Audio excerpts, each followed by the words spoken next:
ప్రపంచంలోనే చమురు గ్యాస్ రవాణాకు అత్యంత కీలక మార్గంగా ఉన్న హార్మోజ్ జలసంధి తిరిగి తెరుచుకుంది. హార్మోజ్ ద్వారా చమురు రవాణా సాధారణ స్థితికి చేరుకుంది. ఇక్కడ అమెరికా, ఇరాన్ మధ్య ముందుగా తాత్కాలిక శాంతి ఒప్పందం కుదరడం, తర్వాత స్విట్జర్లాండ్ వేదికగా శాంతి చర్చలు కూడా సానుకూలంగా సాగుతుండటం ఇందుకు కారణం.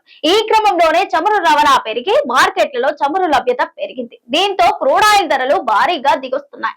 ఇప్పుడు ఏకంగా ఇరాన్ అమెరికా యుద్ధం ముందు స్థాయిలకు పడిపోవడం విశేషంగా మారింది. ప్రపంచంలోనే చమురు గ్యాస్ రవాణాకు అత్యంత కీలక మార్గంగా ఉన్న హార్మోజ్ జలసంధి తిరిగి తెరుచుకుంది. హార్మోజ్ ద్వారా చమురు రవాణా సాధారణ స్థితికి చేరుకుంది. ఇక్కడ అమెరికా, ఇరాన్ మధ్య ముందుగా తాత్కాలిక శాంతి ఒప్పందం కుదరడం, తర్వాత స్విట్జర్లాండ్ వేదికగా శాంతి చర్చలు కూడా సానుకూలంగా సాగుతుండడం ఇందుకు కారణం.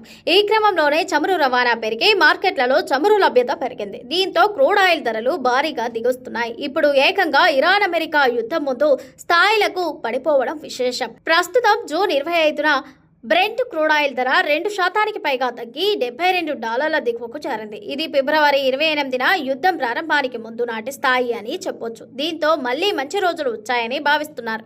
ఇదే పరిస్థితి కొనసాగితే మరింత దిగువకు కూడా క్రూడ్ ఆయిల్ ధరలు పడిపోవచ్చని అంచనా వేస్తున్నారు. అమెరికా, ఇరాన్ యుద్ధం ప్రారంభం కాగానే హార్మోజ్ జలసంధి మూతపడింది. దీంతో చమురు ట్యాంకర్లు ఎక్కడికక్కడే గల్ఫ్ దేశాల్లో నిలిచిపోయాయి.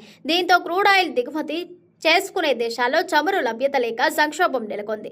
పలు దేశాల్లో తాత్కాలిక లాక్డౌన్స్ వంటివి కూడా విధించారు. ఇతర పొదుపు చర్యలు పాటించాయి. ఇదే సమయంలో ఇంధన ధరల్ని కూడా భారీగా పెంచుతూ వెళ్లాయి. ఒక దశలో క్రూడ్ ఆయిల్ ధర బ్యారెల్కు $126 స్థాయికి కూడా పెరిగింది.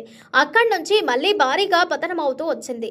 అక్కడి నుంచి చూస్తే దాదాపు 40% పైగా పడిపోవడం విశేషంగా మారింది. క్రూడ్ ఆయిల్ రేట్లు ఇటీవల భారీగా పెరిగిన క్రమంలో దేశీయ చమురు సంస్థలు మే నెలలో భారత్ లో పెట్రోల్, డీజిల్ ధరల్ని పెంచేశాయి. లీటర్ పై పలు దాఫల్లో కలిపి మొత్తంగా 7.50కి పైగానే పెంచేస్తాయి. అయితే ఇప్పుడు చమురు ధరలు దిగొస్తున్న వెంటనే దేశీయంగా ఈ ధరల్ని తగ్గించే అవకాశాలు కనిపించట్లేదని నిపుణులు అంటున్నారు. ఇటీవల ధరలు భారీ స్థాయిలో ఉండటం నష్టాల్ని ఎదుర్కోవాల్సి వస్తోందని, ఆ నష్టాల్ని పూడ్చుకునేందుకు ధరలు ఇంకొంతకాలం ఇదే స్థాయిలో ఉండే అవకాశాలున్నాయని చెబుతున్నారు. ప్రస్తుతం పెట్రోల్ ధర హైదరాబాద్ నగరంలో లీటర్కు 115.73 ఉండగా డీజిల్ లీటర్కు 103.82 వద్ద ఉంది.